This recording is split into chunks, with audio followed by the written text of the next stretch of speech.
I've always wanted, guess I'll never have. I'll be working. Hi all, it's Alan here, and I'm back in my electronics cave again. Now, what I'm doing today is I'm going to do a slightly longer format video that explains how my new USB to DaCapo input card actually works. And actually I've done quite a lot of things in order to make sure that the sound quality that you're going to get out of the DaCapo is as good as it can possibly be via USB. Because sometimes if you're using a USB source with an older DAC like this, it can be somewhat compromised. And let me try to explain a little bit why. So there are many ways of doing USB inputs into these things, and here's a very common one. So I've got here, for example, a tablet which is connected into this thing, which is a USB to audio converter. That basically produces an optical output stream, data output stream, runs via the optical cable and pops here into this optical input card. What then happens within the DAC, though, actually gets a little bit complicated, because for the DAC to work, it needs two things. It needs the digital input signal, and it also needs a clock that's synchronized with that digital input signal. And the DaCapo actually does a reasonable job of generating that just from the digital input signal. It basically takes that input signal, and using some phase lock loops and various other things, it generates a clock. But let me explain why actually, even in the DaCapo, and even with all of the care and attention they've put into that, actually it's far from perfect. And the problem starts here. This is an image of some traces that I took a little while ago on this, on my, in fact, playing Tracy Chapman. The top trace is actually the digital audio signal that's going into the thing via the optical cable there, and the bottom trace is the clock that it's trying to generate. Now you'll notice that the clock that it's trying to generate, actually for a DAC to work really, really well, timing on that clock is extremely important. It's very, very important that every single rising edge is, first of all, as fast as possible, and secondly, as precise as possible in terms of timing.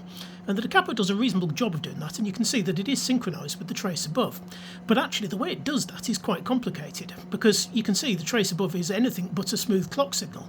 It's some ups, some downs, some long spaces, some short spaces. It depends exactly what's playing on the music. It can be a combination of noughts, ones, lots of noughts in a row, all sorts of different things. And that means that in order to generate that clock below, it's actually quite difficult, because you're running what's called a phase lock loop. And the phase lock loop basically tries to lock onto that clock signal. It tries to lock onto the edges. But of course, if you get a whole shed load of zeros in a row, the phase lock loop might slow down a bit. And if you get a whole shed load of ones, the phase lock loop might speed up a bit. So actually you end up with quite a bit of jitter on that clock signal at the bottom, and that's really bad for your audio. So what Pink Triangle did is they came up with a concept, well, a few people use this same concept actually, a concept called clock lock. And actually this middle card here, and connected to my streamer, which is just below here, actually uses a clock locked signal.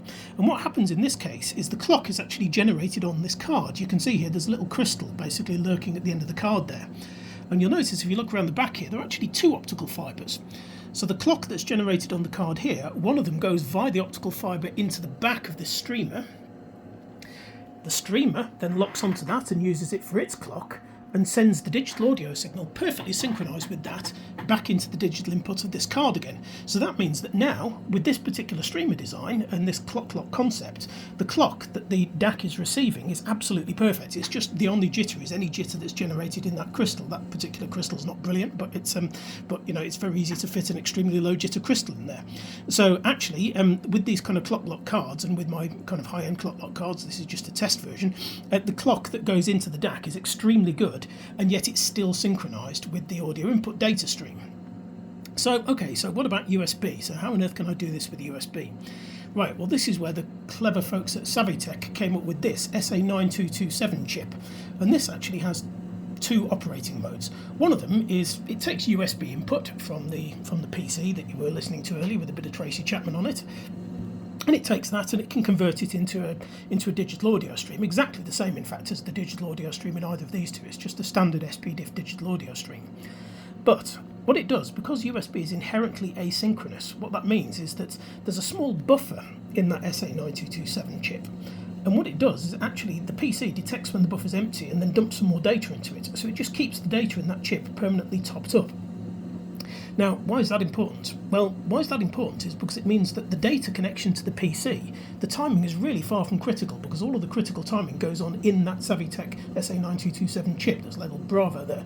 And actually, what that means is that what I've been able to do here is use an extremely low jitter crystal, a Tent Labs low jitter crystal, to clock the data out of the SA9227 and into the rest of the D2A converter.